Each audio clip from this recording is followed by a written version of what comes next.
So friends, to solve this simplification problem, we follow the order of operations.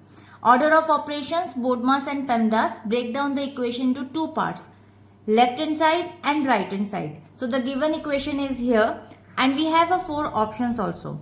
So first steps is simplify the right hand side. So first we calculate the right hand side and this is 28% of 400.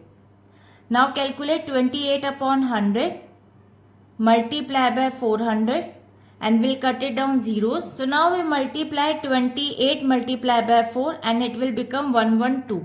Now step 2, simplify the left hand side. So we'll just solve the left hand side part. Now we perform the multiplication and addition on the left hand side. So first multiply 12 into 15. We can use Vedic math trick and it will get 180. So 12 into 15 like crisscross multiplication, 5 2s are 10.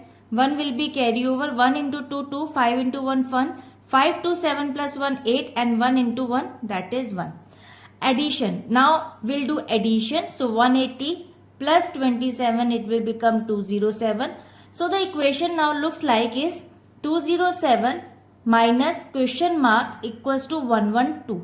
Unknown number, unknown is question mark. To find the value of question mark, so subtract 112 from 207. So question mark equals to 207 minus 112 and you will get answer is question mark equals to 95. Calculating both the sides of the equation, we find the value of the missing number is 95. So comparing the results with the given option is 95, option D will be correct answer. So I hope it is clear. We'll meet in the next video. Bye bye.